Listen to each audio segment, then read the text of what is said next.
Everybody used to use kelp bags to cure their birds in those days, but we were told as kids that whoever went to Piko Mamakanui had to put their birds into Poha and keep that mahi alive. I guess I'm one of the lucky ones. I've got a family who have all carried on and they're all proficient.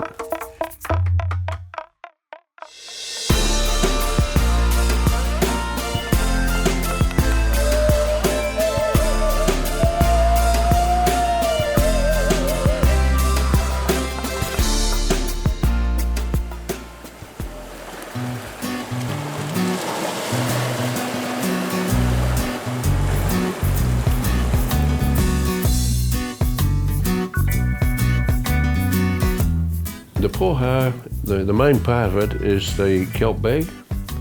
There's about 50 different breeds of bull kelp. The breed that we use is the Remarapa.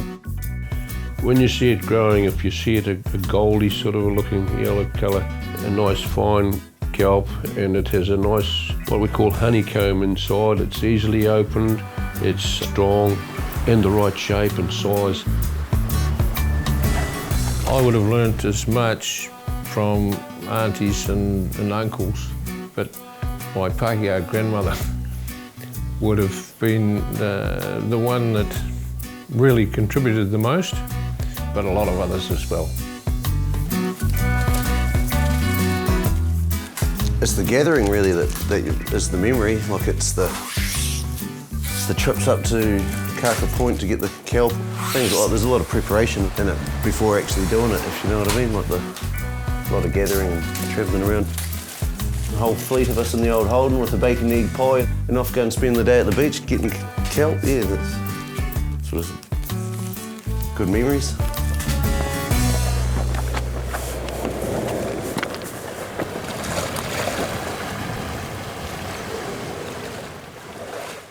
So I'm looking for the honeycomb, nice long bits, all sorts of shapes, skinny bits, fat bits, to fit different sized birds in, of course. So this is the stuff we can't take.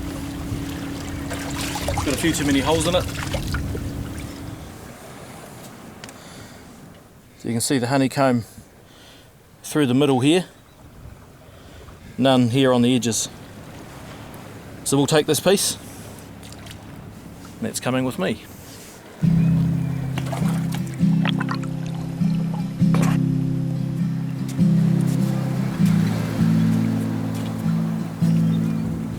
When the wool scour started, and of course you had the pollution already in the river, the kelp at Maui, when that started, the whole lot died, bang.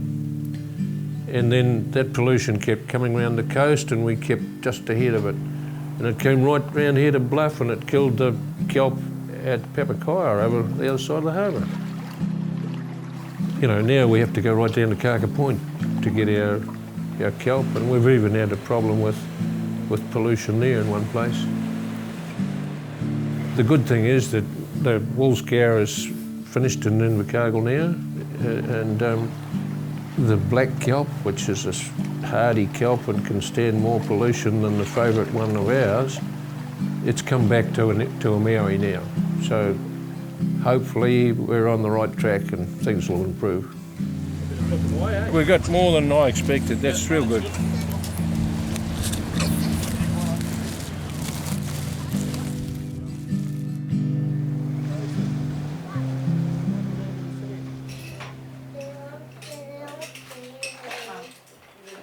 Kelp has a grain in it, depending on the plant. Some kelp has to be open coming up, and fortunately this one will open going down.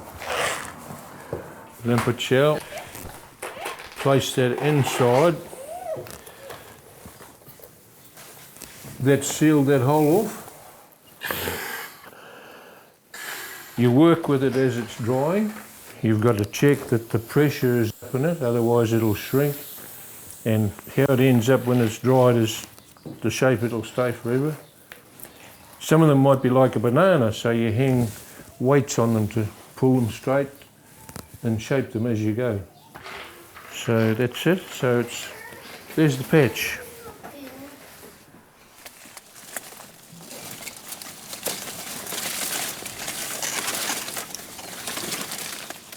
we've got all different sizes. Some years you'll get them all exactly the same and you've got to wait till it's ready. This year, see that? That's the centre one, but it's too big. To do the big kitty that we use on the kelp bags, on the Poha, you need a certain amount of whānau on that to weave together for the base of it. There's two different fibres in flax. There's a coarse fibre here on the outside and a nice fine fibre on the centre of the flax, which is what we're using. Yeah, we'll get some flax here.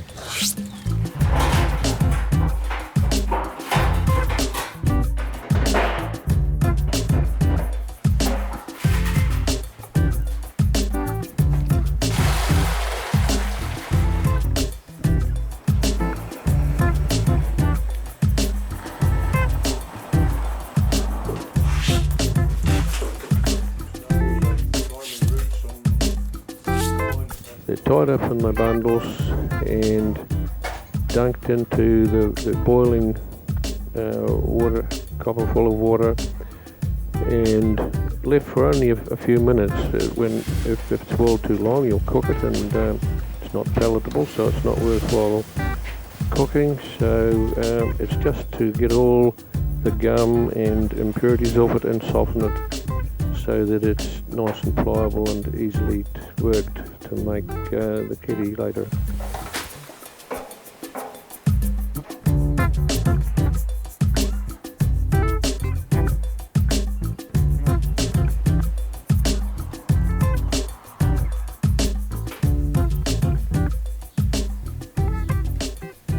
When you learned to do those baskets, it took you at least 5 years. And the first year, all you would do is split that bottom, that whānau there all together. Then you'd pass it on to an uncle or an auntie, and they'd do the rest.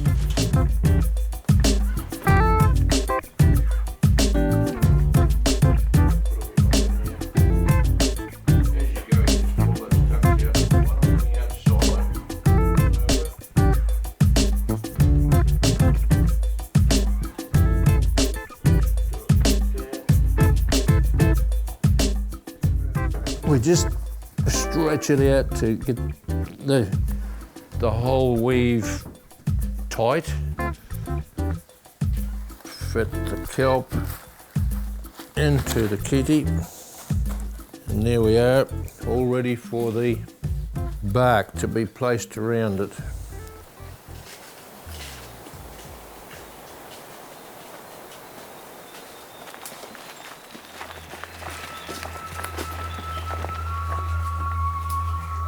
Totara's getting less and less. All native trees are getting less and less because they've been milled and cleared for farms and all that sort of thing. So Totara's it's dying, I suppose you could say, because without it, you just wouldn't be able to do your Pōhas as you do. When the tree's ready to shed, well, that's when you take what the tree gives you. A lot of this breed of tree, the roots are right above the ground. The rough stuff on the outside we'll put on the roots that are uncovered, because that's what nature intended, was that bark that's shed falls on the roots of that particular species of totara and covers it and mulches down. So the tree's happy and we're happy.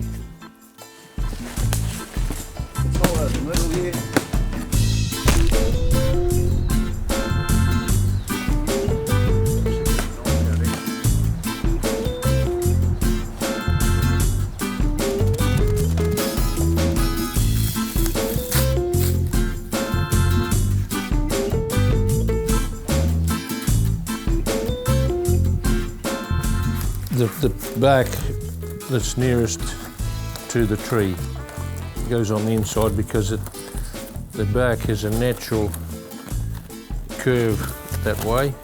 So we don't fight against nature, we just work with it. So these here are just going round and round with no tension on them at all. Once that's all done and it's secured at the top, we've got to get right to the top. If we start to tension that now, we're going to pull that down. So we've got to get right up to the top, get that made firm there, and then we can tension it down and it's not going to slide down.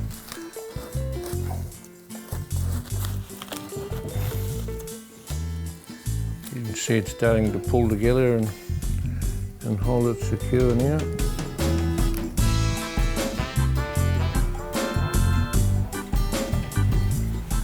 And leave something that you can reasonably get hold of and throw a decent distance. The only thing left to do is to get rid of the excess totara bark on the top.